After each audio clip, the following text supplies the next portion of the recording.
Welcome to episode 6 of the BBL show. I'm Drew Lasker and my partner in crime, Jay Marriott.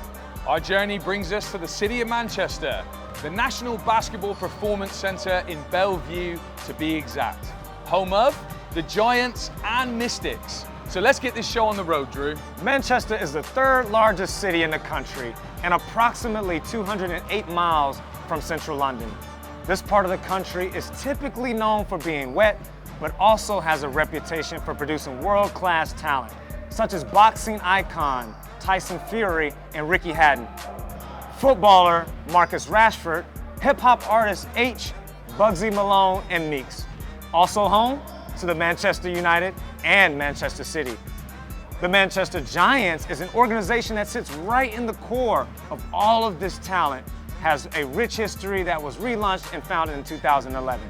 Since that time, they have played out of Wright Robinson College from 2012 to 2014, before moving to the Trafford Power League Arena from 2014 to 2019. Spent one season at George Cardinal Center before finally settling into the beautiful National Basketball Performance Center, where former London Lion Vince Macaulay has taken over the reins and plans to drive the Giants into this new era. Stick around as we have another exciting show ahead. We kick things off with Giants head coach Vince Macaulay. Drew sits down with two-time MVP Rahmon Fletcher. We get to know former NBA star Sam Dekker. Things get burning in our hot topics. We visit with Manchester Mystics guard Claire Abbott in our WBBL Foucus. Fletch leads a masterclass in the pick and roll. And we check in with Dirk Williams and Tajh Green. Finally wrapping things up with top 10 plays of the week. Stay locked.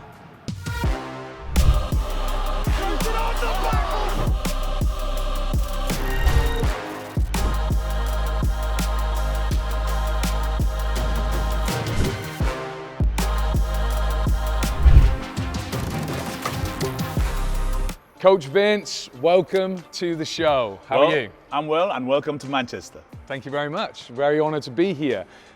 Listen, you're one of the biggest characters in the game, so welcoming you back to the sidelines is one of the best things we've seen coming into the 2022-23 season. Talk to us about what it's like being on the sidelines as a Manchester Giant now. First of all, I'm just delighted to be at the sidelines. You know, I mean, I love coaching. I love inspiring young people, helping young guys and girls, and I'm delighted to be here. Manchester has welcomed me with open arms. The fans are basketball nutters. They love it. And the facilities here in our 18 basket National Basketball Performance Centre, we're really loving the game here. Yeah, phenomenal place, as you said, and we, sometimes I think when the game's set up, we don't get to see just how big this facility is. But just talk to us a little bit about the differences within the court and also the city itself of Manchester. You know, you've been in London for a long, long time. This is you having to adapt to something different. How has it been? Manchester's great. It's like London without the noise. You know, so you can get from one part of town to the other very quickly. Okay. You can get to see people directly face to face very quickly, which means you can impact them. Yeah. And then the fans, the fans are basketball fans. They're not just out here for a night out, they've come for basketball. And I think because of the quality of guys that we've got on the Giants this season, they're really appreciating BBL basketball. Man, I love that. And let's focus on the team then. You have a star-studded cast, you were recruiting hard. What's it been like working with this group? This is a great group, probably my second best group since the group that won the league in London. Led by the veteran Rahmon Fletcher and some rookies, but they've blended together so well. It's a pleasure to come in here every day, work with them, and they're really doing some good things. Love that. Well, let's talk about how the season's gone so far. Evaluate it for me a little bit, and then also give us what you think going into 2023 this Giants team's going to look like by the end of the season. Well, I mean, our intention was always to come in here and win. That's why the veterans are here. And some of the younger guys who have high aspirations, that's what we came in for. And we're still on course for that. I mean, we're out of the cup, but we still got other competitions to play with. We've got a decent record in the league, despite missing William Lee. So whilst we've had some ebb and flows in some of the results, it's been really around learning to play without William, who's been a key factor of what we were trying to build here. But he'll be back very soon. And I think we can get back on our winning streak. So what's it going to look like down the road? I'm hoping we're going to be in all the important games. Well, you heard it here first. Manchester is the place to be. What I'd like to finish with, Coach, is you're a motivational guy. I've known you for a long time. I know your content online. Is there anything that you've got to share, staring right down the lens to the fans for going into 2023? Well, obviously 2023 is a big year for the BBL. You know, we have the investment from 777. We have a new CEO, probably for the first time that we've got someone who's going to be accountable for what happens in the BBL. But I think all of us involved in the game have to do our bit. So I'm going to bring a quote from Kevin Cadle, which is, "If it's to be, it's down to me." So that way, we all have to do our bit. Coach Vince Macaulay, ladies and gentlemen, thanks very much for your time. I wish we had longer, but we are going to move on right now to one of the hottest summer recruits for Coach Vince, and that is point guard Rahmon Fletcher as he sits down with Drew. Fletcher with the crossover all the way to the basket. Fletcher, top of the key, knocks it down. Rahmon Fletcher, AKA Fletch. What's up, my dude? Good, man. Good to see you. It's been a while. It has been a while. I think this is the longest I've gone without seeing you in some years, man. Did you miss me? I did, man. I ain't gonna lie. Hey, but look, the BBL was introduced to you in 2014. Right. But before then, you was selling shoes. I was slinging shoes out the back of Foot Locker. Yeah, it was. But like, to be honest, it humbled me. Coming from the Netherlands, I thought I could get more money, a better contract. You know how that goes. And some told me to just sit down. You need to sit down. You know, you need to embrace what you got going on. And to be honest, me working at Foot Locker put everything into perspective to the point where I enjoy every moment now. Well, let's go back to that moment Okay. where you signed on the dotted line for Newcastle Eagles. Yeah. Did you envision all of the success that would follow? No. I'd be crazy if I said I did, because the one thing that I wanted to do, I just wanted to fit in. Because when I got there, fresh off the plane, a coach came up to Fat Hippo, the restaurant, full out sweat, headphones in, shorts, and a t-shirt. Yeah. And it's not warm outside of Newcastle around September. And I'm like, okay, well, who is this guy? It was like, oh yeah, that's your coach. I'm like, did you just work out? Like, what happened? From that point, I knew it was a standard. So when practice happened that time, we just hooped. You remember, we just played 5-on-5. And I had mixed emotions, like, okay, I can do this. And it was a mixed emotion, like, all right, can I really do this? Because everybody told me that you're the missing piece that we're looking forward to. That's when my wheels got turning, you know? And from that point on, I knew it was going to be a standard of high-level basketball, but no way did I ever think I'll accomplish 1/4 of what I'll have. And what is it about those big moments where you're able to take your game to that next level? It was fab. It was fab. Everything always plays in the back of my head with him. You know, he had the same impact on you as well. For sure. Where it was, the train is moving regardless, and you can't get those games back. You can't get a final back. You can't get that Leicester rival back on November 28th on a Friday night when all the lights on. You're not going to see that rivalry again. So it's okay. When we finish this game, you're going to remember that I played in this game. I don't care if I score 40 points or have 40 assists, but I want to win, like, regardless. And you're going to say, okay, well, he did everything that he could have possibly done to win this game, to the point where it was ingrained in me. Like, I wanted to do it to the point where, not till I got it right, I wanted to get it to the point where I never got it wrong again. And that's when those trophies and those individual accolades, which I really don't care about, that's when that stuff came. And now it's addictive now. You are a winner, and you just mentioned it. When it comes to individual accolades, that was nothing that you ever put a lot of stock in. So in general, when you think about all those memories, what memory stands out the most? That sweep year. Your rookie year? Not my rookie year where we won all four. It was a different type of team. It was you know, you hear the cliche of we want to be a family. We say family after break, or we want to be a brotherhood, or it's just us versus everybody. That's the first time in my life where I actually felt like everybody 1 through 12, physios, Eric, the club, everybody felt like it was us versus everybody. Where we walked into a gym and we felt we were up by 20. Yeah. No matter what, nobody wanted to see us. Of course, the Leicester rivals I don't think we're going to see rivals like that in the BBL again. That was unbelievable, to the point where we got to do draws now to go to the cup, you know? But like, I think that year where we won all four that's just special, because it doesn't happen often. It's so hard to do. And after 7 seasons with Newcastle, why was it time for you to walk away? To be honest, it wasn't that I was trying to walk away from Newcastle.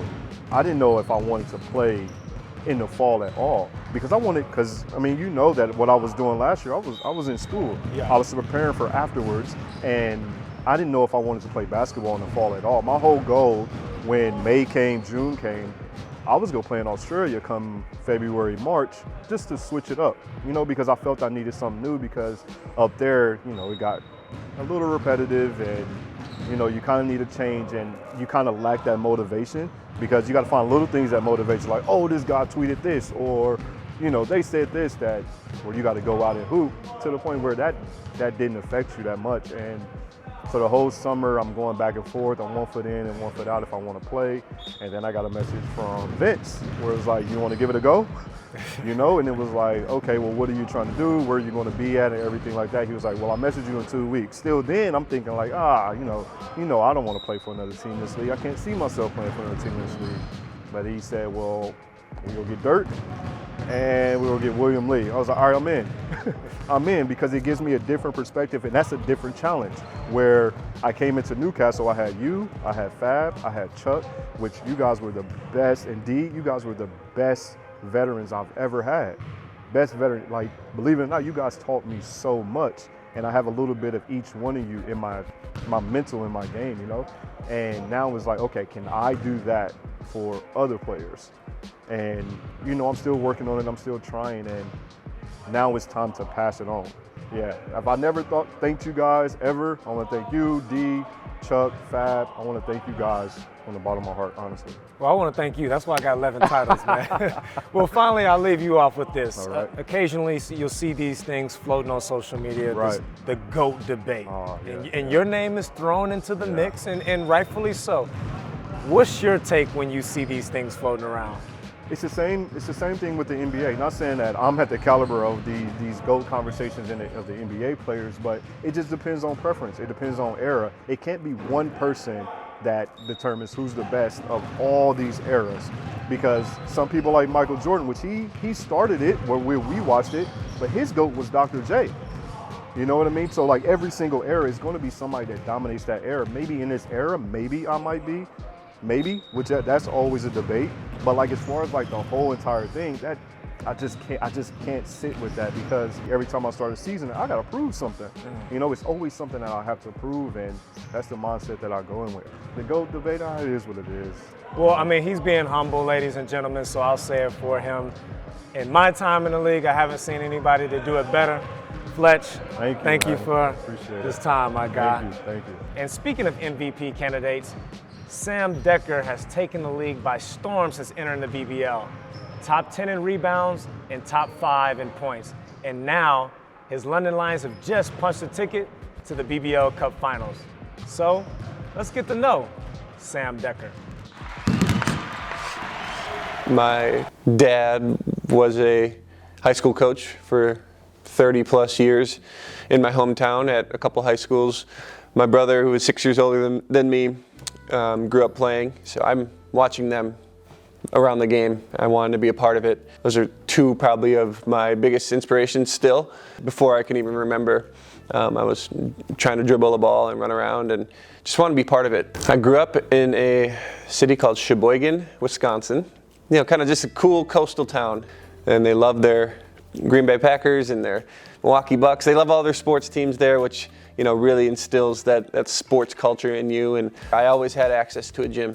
And that was kind of the biggest thing for my development, was not just learning the game, but just being around the game. My mom has a journal entry from my second grade class that said, "What are you going to be when you grow up?" And I said, "I'm a professional basketball player." So I've never had a plan B, but I knew this is what I wanted to do, and this could be a path that took me somewhere.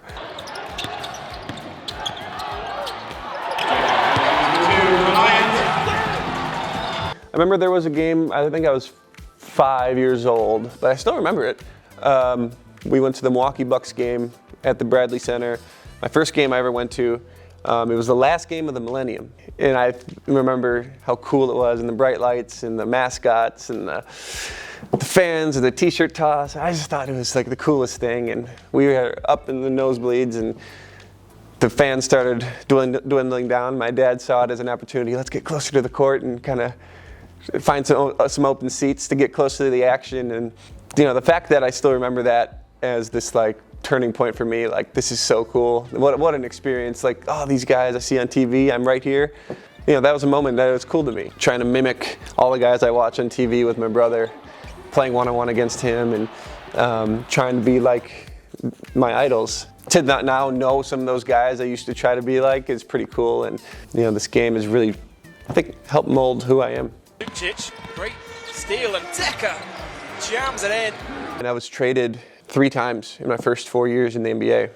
That's not an easy thing to go through because you're not just changing uniforms, right? You're moving out of a place, you're moving to a new place, you're learning a new offense, you're learning new teammates, you're learning a new city, new fans, new coaches. You just constantly feel like you're proving yourself every day, right? And then you get traded again, and it resets itself. And then you get traded again, and it resets itself. And it wears on you not only as a player, but also as a person, and also it wears on your family, and then going overseas, and then proving it again, and then going to a new team, proving it again, then going back to the NBA, proving it again, and then going back overseas again and proving it again. I've had probably 11 or 12 head coaches in 8 years, and that mentally is hard, trying to feel like I have to prove my worth every single day. It's made me tough, it's made me who I am, but it's been a challenge for sure.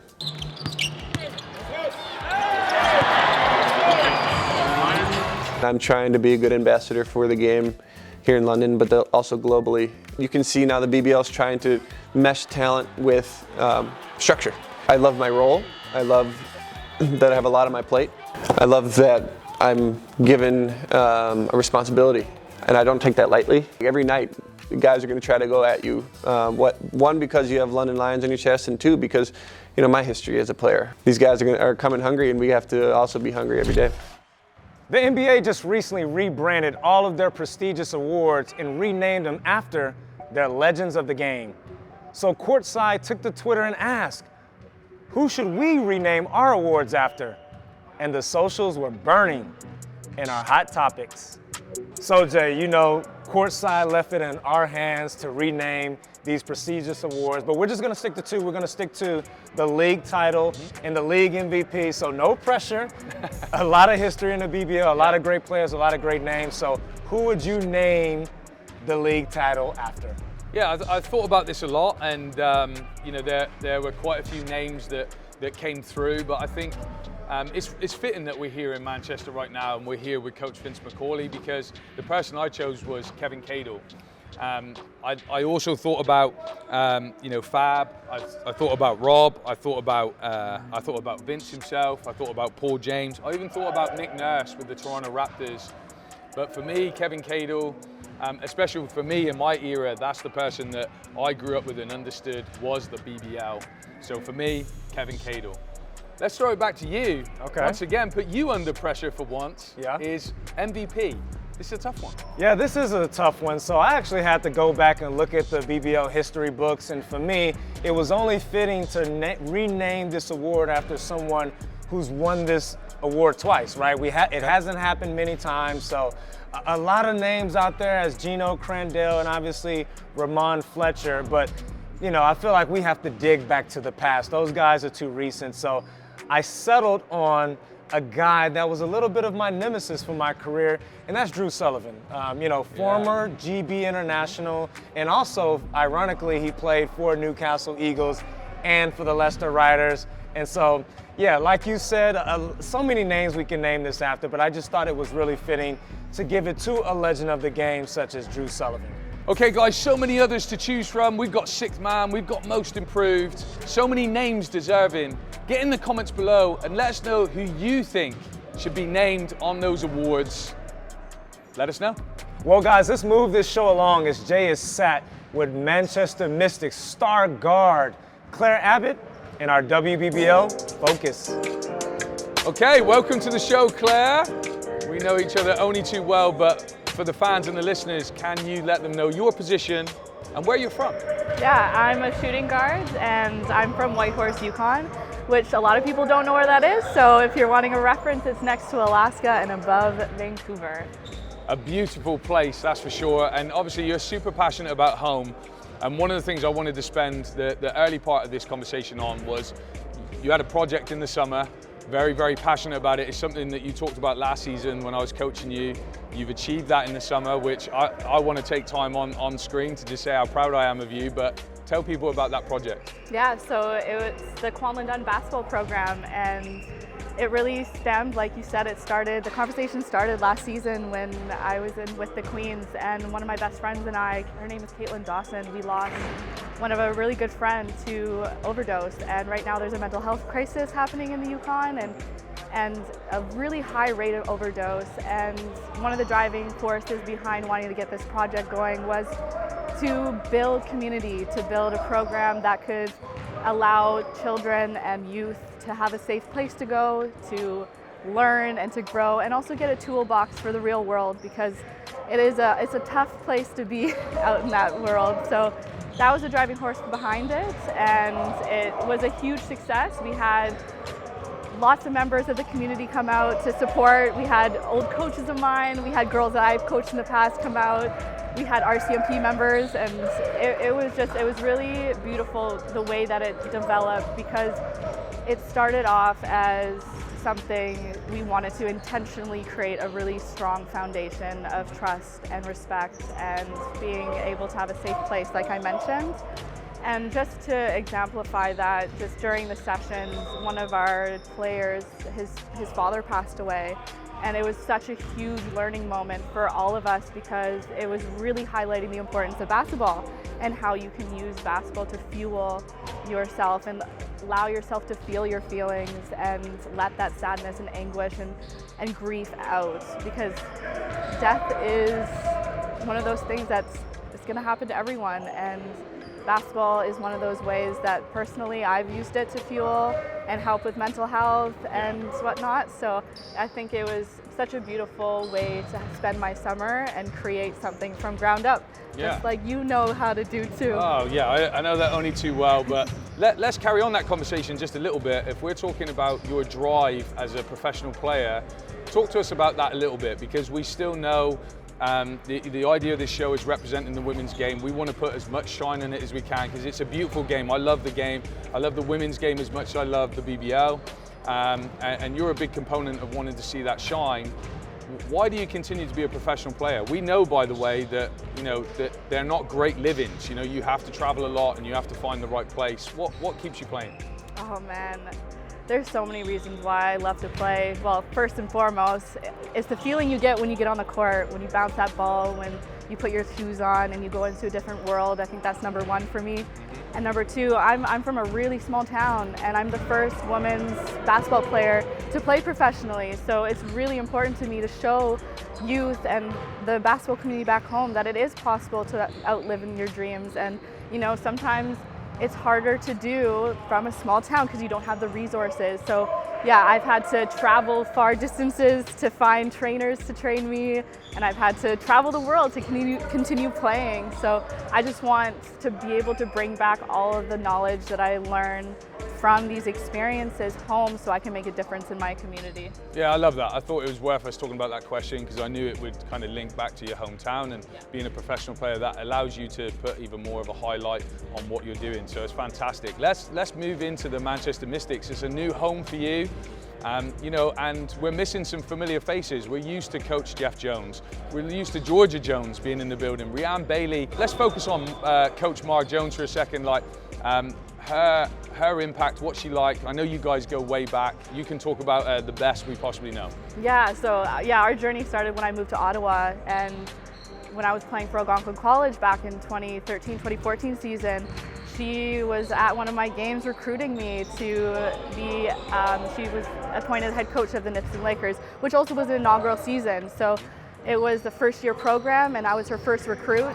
So I spent 3 years with her grinding it out. And just as a person, she's super caring, she is selfless, and she goes above and beyond. Like right now, she's opened her home to a Ukrainian woman and her son who are seeking refuge from the war. So that just speaks to her character. And as a coach, she's tooth and nail, but she's hard. She demands a lot, and she will challenge you. So that's why I really respect her as a coach, because she will always demand me to be my best, not only just on the floor, but in all facets of my life as well. So she's great. I really appreciate her. I think that's so important in today's game as well, is you have to understand the athlete as a whole. That's why we started talking about this project, is to understand that there's more to you than just basketball. But stay with us, Claire. Thanks for your time right now. But we're going to head over for a pick and roll masterclass with Rahmon Fletcher. And I've got a feeling you're going to be setting some screens. All right, guys, so we got Rahmon Fletcher here who's gonna take us through a pick and roll masterclass. Okay, let's pick up with Rahmon then. So, pick and roll is your thing. Guys know you in the league. How are guys playing you this year? And we're gonna take a look at them. Just give me two. Mostly it's the drop coverage, the up to touch type of coverage, and the second is ice. Okay. Those are the two biggest things that I'm doing. So we're going to look at this. Obviously, I'm going to guard Rahmon. This is a matchup he doesn't want, so he wants this screen quickly to get me off him. I wouldn't even call for a screen. So we're going to ISO. So we're going to go drop coverage first, right? Okay. So talk us through it. So the biggest thing when coming off a pick and roll, I want to take my defender either level with the free throw line or below the free throw line. Because if I'm up here, I'm playing into the defensive hands. So if I go here, Claire comes sets the screen, I try to get you on my bottom leg, right? Yeah. So it's just like a... Ooh, I haven't been this low for a while. Okay. It's just like a down screen. When you're coming off a single double, you want that person on your hip. So when I come off, I want you to hit this as well, okay? So I just have to focus on this man and that bottom help defender. I'm never worried about you because I know where you are because you're on my hip. So if I come off, either I can snake it, then I'm 1-on-1 with the big, or I can drag it on and everybody come and it's a pocket pass to Claire. Where everybody goes over, either she has a shot, if they overhelp, it's a skip. Very rarely I think about myself when I come off a pick and roll, unless I got a slow big and I'm coming full head of steam. So the biggest reads for me are this big or that help defender. Nobody else really matters that can change the way I think in the pick and roll. So if we go back, I'm not gonna go super fast. So I got Jay on my hip, Claire's coming from the screen, snake, big screen. 1-on-1, either way, I can pick and choose. Then the next time, without the snake, Jay is on the hip, he's gonna hit the screen, I'm checking everybody on, she's rolled, wide open. Oh, well that's interesting because obviously you're third all time in assists with 1,668, third all time. Do you know who's first, by the way? Bird. Your coach, man. Fab. Fab is number one with 21.99. First of all, do you think you'll be able to catch him? No. He played for 40 years. That's a long time. Well, my question is when do you determine when you're going to be in playmaker mode or you're going to be in score mode? In particular, if you're coming off of this coverage right here, is it a read that you're allowing the defense to make that decision for you, or do you come off having your mind made up that I'm actually going to be a scorer here? I always play off a reaction. If I have my mind made up, that's when we turn the ball over. That's when things can go south. But it also depends on what type of game it is. If it's a final, if it's a rival game, it's a type of game where we need to win no matter who we play. I'm coming off aggressive to start. And not only, I might not have the shot, I might not have the layup. Regardless, I'm gonna make everybody commit and then I'm kicking. Regardless, my mind is aggressive if I'm passing or I'm scoring. So it depends. It just depends on the situation. I never have my mind made up of what I'm gonna do ASAP. As you can see, it's a lot more about communication, thought process than just being able to use the pick and roll. The Rahmon Fletcher pick and roll series will be coming soon, but we have to transition right now. We're headed into the paint with two of the most highest flyers in the league. We're going with Dirk Williams and Tajh Green. All right, guys, so we are here in the paint with two high flyers, Dirk Williams, Tajh Green. Fellas, welcome to the show. Thank you, bro. Thank you, glad to be here. Well, let's get right to it. So, Dirk, this guy has come into the league as a rookie, set the thing on fire. We saw the viral dunk. We see him there in the pregame with his sunglasses on. Describe his personality. Tajh is my guy. He's a great person. He's one of those guys you love to have on your team. He's an energy guy, full of energy, always moving, always running fast up and down the floor, always explosive. So he's a great guy to have on the team for sure. Love that. Tajh, let's ask you the same question. I'm trying not to get too close. I know this is your place. But talk to us about Dirk a little bit, because obviously from the outside he seems a very quiet, very humble guy. But give us something about his personality behind the scenes that's going to let us know that maybe that's not necessarily true. All right, when I first got the contract about Manchester, I looked at BBL and it was just Dirk Williams, Dirk Williams, Dirk Williams.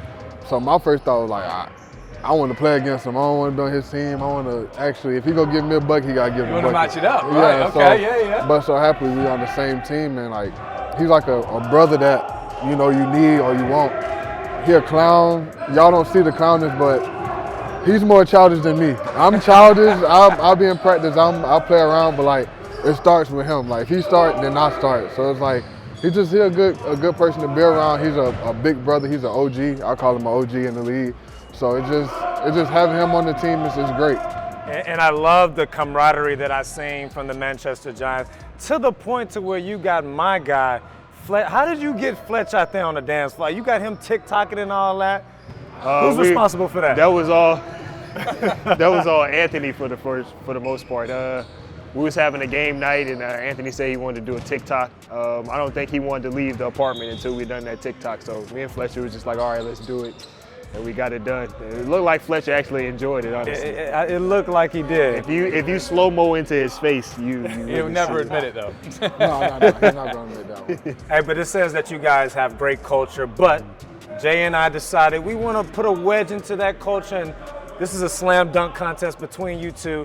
Over the last 10 years, I can't think of anything in my entire career where we've had two plays that's transcended outside of the BBL, obviously with your dunk and your dunk 4 years ago. So, Dirk, you see your dunk there. We're going to start with you on the screen. Just narrate your dunk. And it does. There's Publicki. And they need to get over the court quickly. Oh, my goodness me! What a play that was! Oh yeah, I remember that dunk like it was yesterday. It was overtime against Surrey. There's a lot of tensions going on, a lot of trash talking, and I just remember going down the court, and I slowed down at half court, and I already had in my mind at about half court that no matter who was there, I was going to go and dunk it. So I think I jumped from almost free throw line and just dunked it. And the last thing I remember is, I can't really say the words, but my teammate Chris Alexander had some words to say to whoever I dunked on. Letting everybody know, but okay, Tajh, this is probably a little bit more fresh in your memory because it's happened this season and arguably the highlight of the season so far. Talk us through it. He throws it on the backboard to himself! Oh, have you ever seen anything like it? Incredible! Treating this game like an all-star game.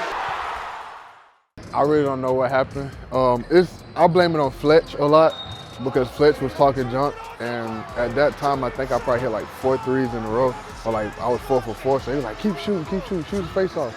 And the time he said that, right down the court, the player jumped, and when I looked, I just felt like everybody was denied, so I just threw it. And my mom was like, if I catch it, I catch it. If I don't, I'm probably getting subbed out, but luckily I caught it. And when I caught it, I'm like, I wasn't surprised until I ran down and I seen like how everybody reacted to it. And when I got to the bench, they're like, yeah, you crazy.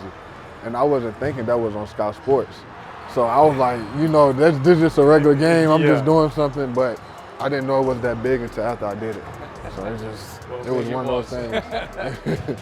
Yeah, well, it was obviously amazing, and it blew up similar to how your dunk blew up on the socials as well. But we got the opportunity to sit down with your coach, Vince Macaulay, Rahmon Fletcher, and also Claire Abbott. Let's take a look at their reactions. Publicki, and they need to get over the court quickly. Ooh. Oh. Okay. Oh my goodness.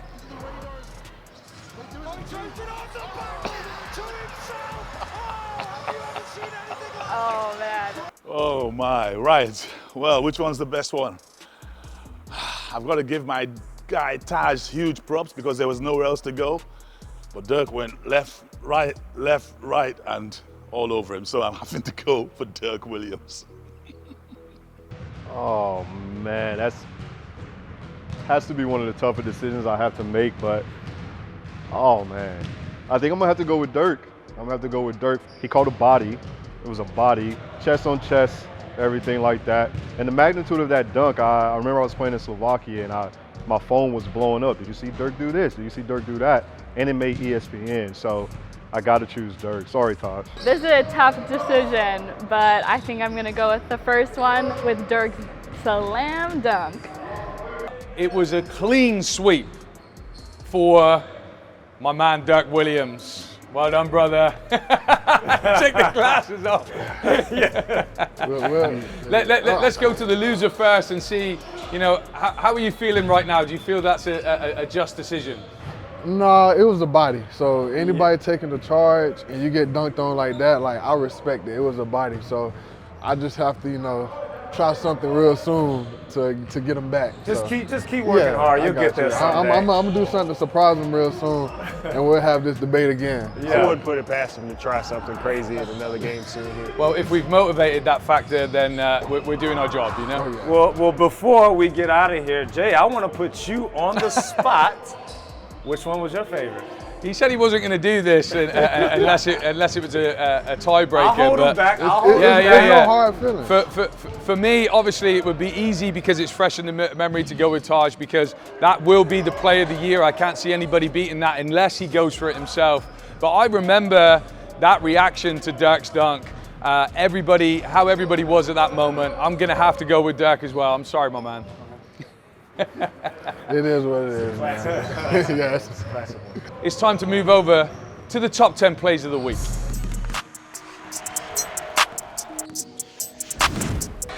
Rebounded by Mahan. Lions can break. It's Mahan driving inside. Extra pass for DJ King, throws it down. Here's SHOOOOOW playing the point guard. Ruban. Ball inside to Kufos, Euro step, puts it up and in. Now here's Taylor. Guarded by Miller. Taylor driving inside, kicks out to Dekker for three and drains it as the shot clock expires. Yeah, I mean, 3 lines on double figures right now. They're led by Dekker, who's got 17. Here's Miller driving inside, it's swatted by Kufos. Back iron, no good. Another rebound for Brandon Mahan. That's his 6th. Here's Dekker running to the hole, jams it in. That's the biggest shot of the game so far. Johnny Bunyan has been excellent in this game, doing the little things that matter, and there he is popping up, making a big play. And with the rejection, is that nice quick look at that block from Tajh. Up there, get out of here. Back to the middle. Swan looks to attack the middle. Nice drop off pass inside. To his gladiators. Well, there's the initial replay here, behind the back pass. Well, it's a 20-point lead for the London Lions. It's their biggest lead of the game. Dekker backdoor slams it down. Gonna run the clock down, see what they've got in their locker. Kentis kicks it out to Walsh. He drives into the middle, flicks it up high, and makes the pocket. Strong move, Evan Walsh for the bonus. What a pretty play this is. Evan Walsh doing what he does. He's an aggressive, attacks the paint, flips it up. That's it. This is a team as well. Remember, they capitalise off turnovers. It's the league leaders in points off turnovers. Whoa, my word. What a bucket from David Sloan. Better. May have been a few minutes. Wow. Okay guys, thanks to you, the fans, for tuning in as always. Thanks to these high flyers for bringing athleticism to the program. And as we look forward to 2023, myself and Drew's New Year's resolution, to get around the rest of the teams, of course. So we'll see you next year. And thank you guys, as always, for tuning in. Make sure you head over to the BBL's YouTube channel to make sure you look out for every upcoming episode. Also available on your favorite streaming platforms. But until then, guys, you can catch us at the same time but a different location here on the show.